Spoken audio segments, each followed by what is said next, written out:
This morning, we are continuing the theme that we've had through the month of July, which is good news.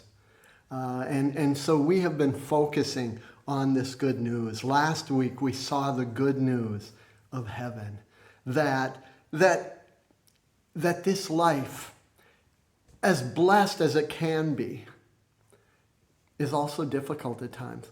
But God promises that there is a life beyond this earth, that there is an eternity with Him, that in the analogy we saw last week that Jesus gave, this idea of the wedding, the marriage relationship, Him being the groom and the church, His people being the bride. And He promised, as was the custom of His day, that the groom would go to the father's home and prepare a room, an addition to the home.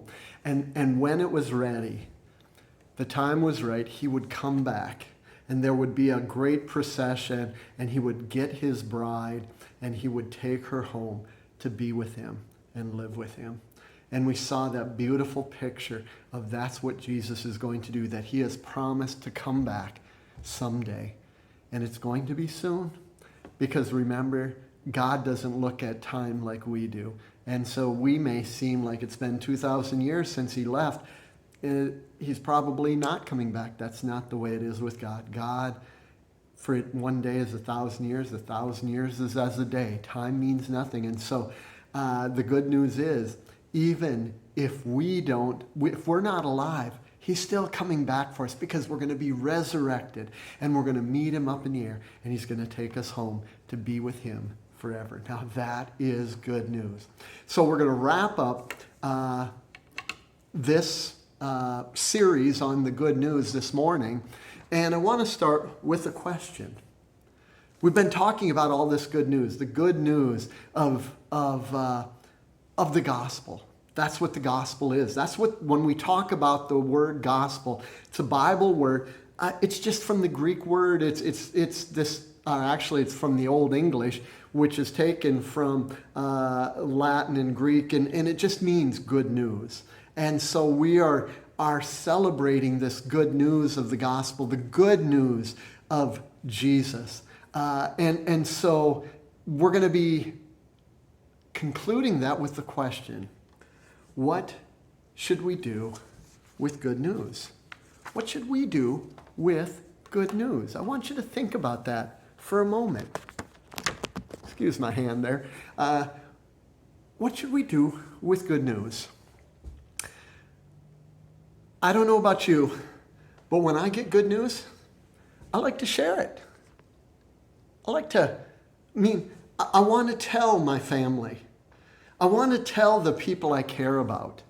Sometimes you get such good news, you just want to share with everybody. You ever had that? You're out fishing and you catch a trophy fish. I'm not talking about just a nice fish, but you catch a trophy fish. You catch a fish that's a once-in-a-lifetime fish. And what do? You walk around with that, and when you're at the boat landing, you kind of hang around a little bit longer because you want to show off your fish. And then you make sure you go down to the bait shop and you're showing off your big fish. You're telling the good news. Hey, I've caught this amazing fish. You might even call up the newspaper and say, hey, do you want to get a picture? Get this in the paper, this record fish here. That's good news. Maybe it's something, maybe you've received something and you were unexpectedly, it just came out of the blue and you get this. And what do? You tell people, oh man, look at how I was blessed. Look at what was given to me. That's what we do with good news. We want to share it. You're going to have a baby?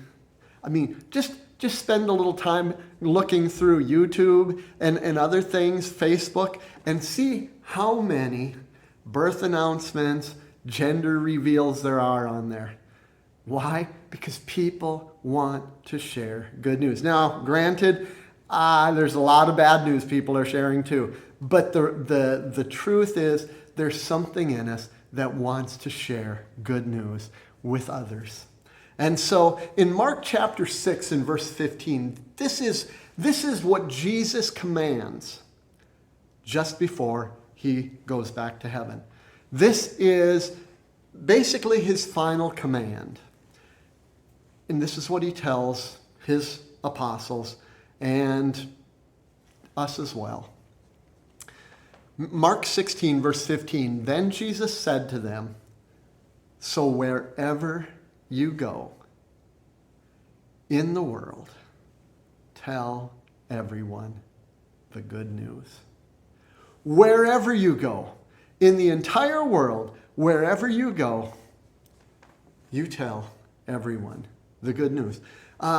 Some translations say, go, therefore, and preach the gospel to the whole creation. And that is true. Go and tell, go and share.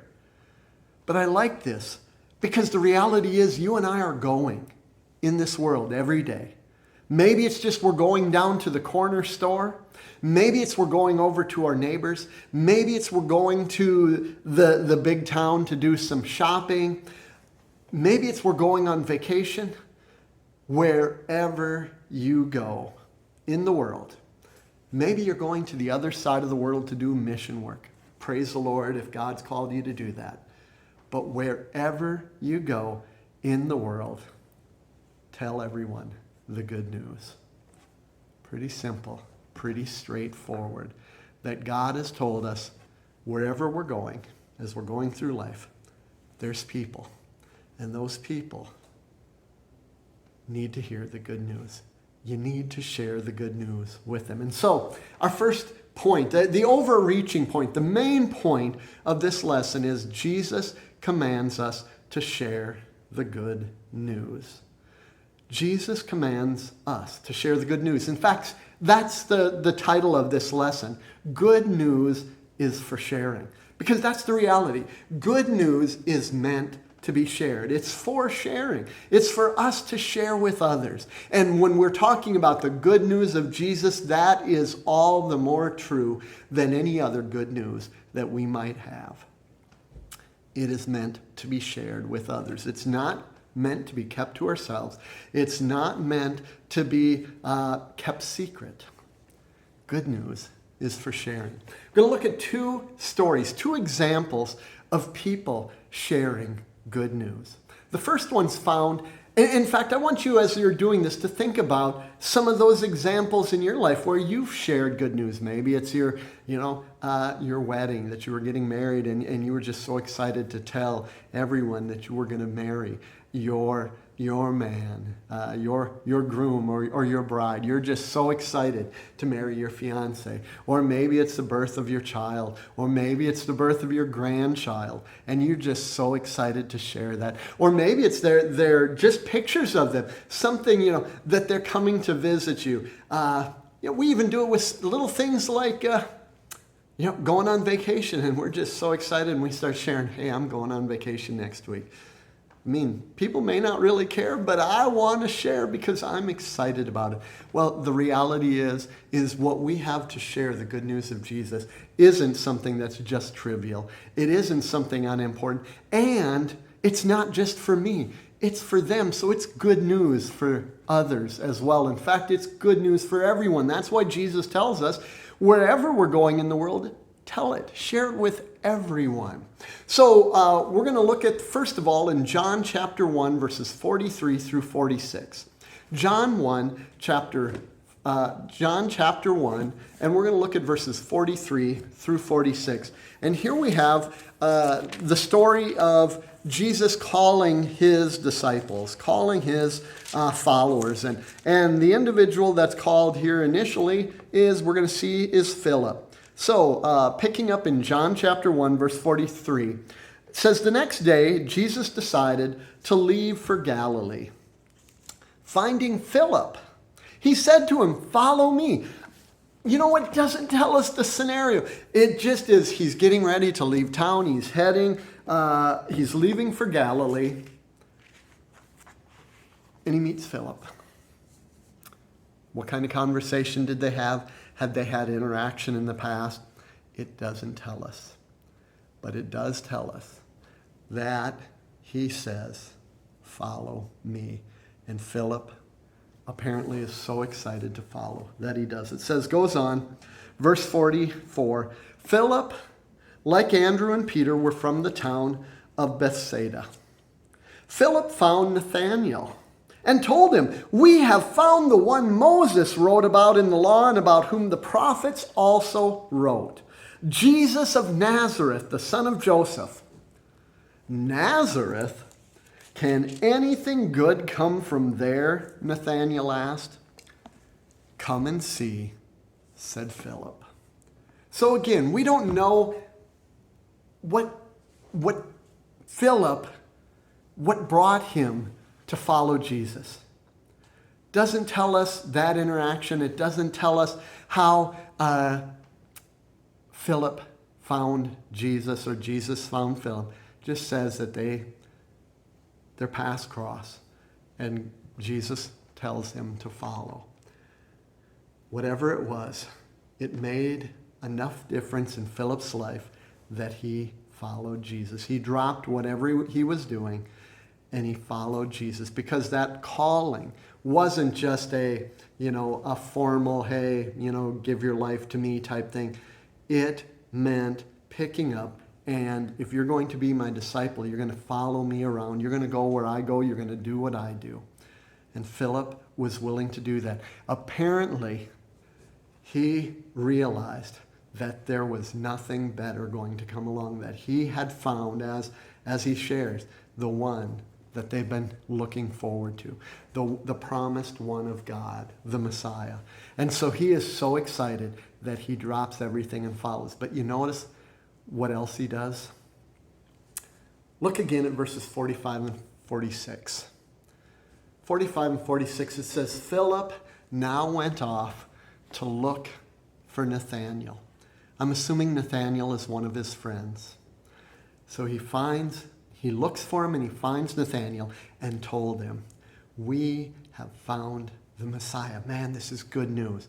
This is what the Jewish boys, the Jewish girls grew up learning, that God had promised a Messiah, an anointed one, a chosen one, that was going to come and save them.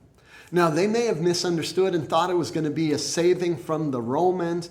They may not have understood completely what the Messiah was, but they knew that God was sending someone to save them. And he comes to Nathanael and says, I found him.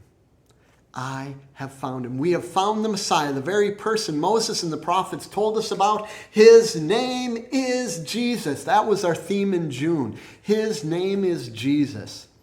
And we talked about Jesus. And it goes on and says, the son of Joseph from Nazareth. And listen to Nathanael's response. Nazareth, remember, he's from Bethsaida. And so similar, neighboring towns, kind of like rivalries we have around here, and so the way we look at a neighboring town, because, they're not as good as our town. And that's kind of what Nathanael's. This is kind of the saying of the day, probably in Bethsaida or in the area. Nazareth, exclaimed Nathanael, can anything good come from there? And listen to what Philip says. He offers an invitation. He says, come, just come and see for yourself, Philip declared. And there it is. He offered an invitation. He said, I've found good news. I want to share it with you. And he didn't take no for an answer. He didn't take the, who is this guy? I don't know that I want to follow him, or I don't know who he is, or how can anything good come from Nazareth? That's his response. But Philip says, come and check it out. Come and see for yourself. That's the invitation that we need to offer as we share the good news of Jesus. We don't need to convince people. We don't need to manipulate people. We don't need to force people to follow Jesus. We just want to offer good news. We have found the Messiah. We found the Savior. We found the one God sent who died for us, as we discovered, that God so loved the world. Remember John 16, that he gave his only son, that whoever believes in him will not perish but have everlasting life. We found him. I found him, and I just want to share him with you. You have a choice, but why don't you just come and see? Why don't you check it out for yourself? Offer the invitation. I want you, just this idea of an invitation, just some statistics here. This is actually from the book Unchurched Next Door, The Unchurched Next Door, written by Dr. Tom Rainer. And listen to this. Only 2% of church-going people, that's probably most of us that are either listening to this or sitting at the in-house worship, only 2% of church-going people invite someone to church in a given year. That means out of 100 people, only 2 ever invite someone in a given year. Another statistic, 7 out of 10 unchurched people, and this is probably why, because if only 2 out of 100 church people are inviting, 7 out of 10 unchurched people have never been invited to church in their whole lives. 7 of the neighbors around here have never, out of 10, 7 out of 10, that's 70% of people have never been invited to a church service, to attend church, because only 2% are inviting anyone in a given year. And finally, this last statistic might shock you. 82%. Now these statistics are, dated. They're at least 10, maybe 15, 20 years old now. So the numbers may change. But however you look at it, at this point, when this survey was done, 82% of unchurched people who don't go to church are at least somewhat likely to attend church if invited. So in the survey, they either were somewhat likely or likely. 82% were in that 2 groups, and I'm guessing the biggest were somewhat likely, the biggest percentage. But the point is that there are people in our community, there are neighbors, there are people that you're meeting and crossing paths with, that if you would invite them, they're at least likely, somewhat likely, to consider coming and attending church with you. Think of that. So, our first point here, share the good news of Jesus. Share the good news of Jesus. That's what Philip did. He shared the good news of Jesus, the good news about Jesus, and he offered that invitation to people. Our next story is found in Luke chapter 8, verses 26 through 39. Here, a man shares good news. And I'm just going to call him a man because often we refer to him as the demon-possessed man. And I think that's not good, because when he shares the good news, that's who he was. He was the demon-possessed man before, but at this point, he is no longer the demon-possessed man because Jesus has healed him. And we're going to see that in the story here. Luke chapter 8, starting in verse 26. Luke 8, 26, and we're going to read down through verse 39. It says, they sailed, this is Jesus and his disciples, they sailed to the region of the Gerasenes, which is across the lake from Galilee. When Jesus stepped ashore, he was met by a demon-possessed man from the town. For a long time, this man had not worn clothes or lived in a house. So he doesn't wear clothes, lives out in the elements. In one of the Gospels, it says he lived in the tombs among the dead. In fact, it says it right here, but had lived in the tombs. When he saw Jesus, he cried out and fell at his feet. In fact, one of the other accounts tells us that he cut himself, that he was a cutter, so he had sores and wounds and scars all over himself because he would cut himself. Probably, we're going to see, he had chains hanging from him because they tried to bind him. It says, when he saw Jesus, he cried out and fell at his feet, shouting at the top of his voice, "What do you want with me, Jesus, Son of the Most High God? I beg you, don't torture me. For Jesus had commanded the evil spirit to come out of the man. So it's the spirit, the demon that's talking. Many times it had seized him, and though he was chained hand and foot and kept under guard, he had broken his chains and had been driven by the demon into solitary places. Jesus asked him, "What is your name?" "Legion," he replied, because many demons had gone into him. And they begged him repeatedly not to order them to go into the abyss. A large herd of pigs was feeding there on the hillside. The demons begged Jesus to let them go into them, and he gave them permission. When the demons came out of the man, they went into the pigs, and the herd rushed down the steep bank into the lake and was drowned. When those tending the pigs saw what had happened, they ran off and reported this in the town and countryside. And the people went out to see what had happened.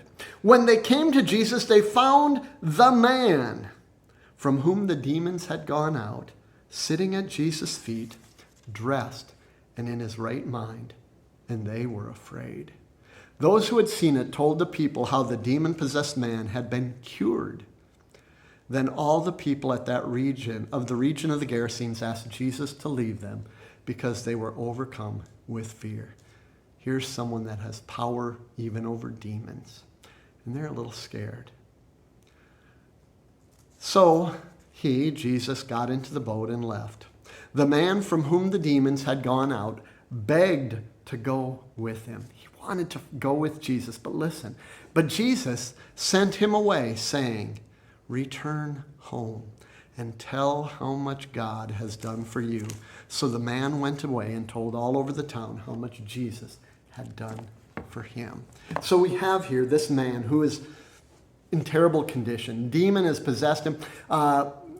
The results of this demon possession would be what would look like what we see today and classify as mental illness. He's runs around naked. He's living in tombs, solitary places.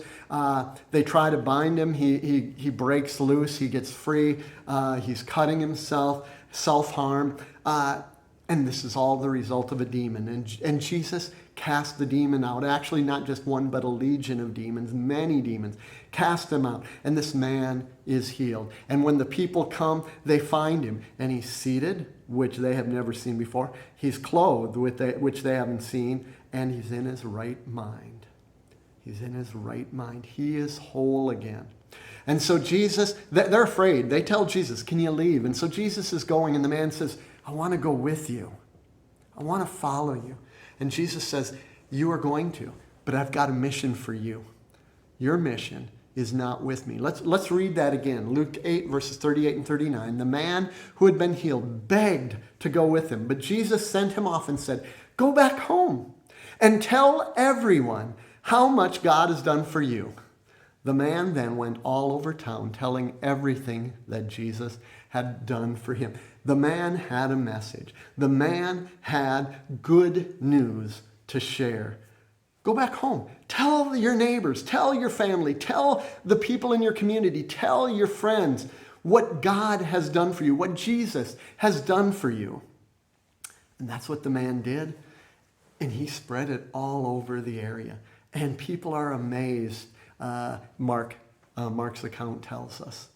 So, not only do we share the good news of Jesus, but we, like this man, share what God has done for you. You need to share what God has done for you. I need to share what God has done for me. We share the good news of Jesus, but we also share the good news of Jesus in my life and tell other people you can have that good news as well. You can have God doing amazing things. Is your life broken? God can heal it. Is you're going through difficulty, God will help you through that and help you to overcome. You have a message because what God is doing for you, the good news of what God is doing in your life, God is going to do in other people's lives as well. And that's what we need to share with people. I want to close with 1 Thessalonians chapter 2 and verse 8. 1 Thessalonians 2 and verse 8. Here Paul, writing to the church in Thessalonica, says, "We loved you very much. So we were happy to share God's good news with you.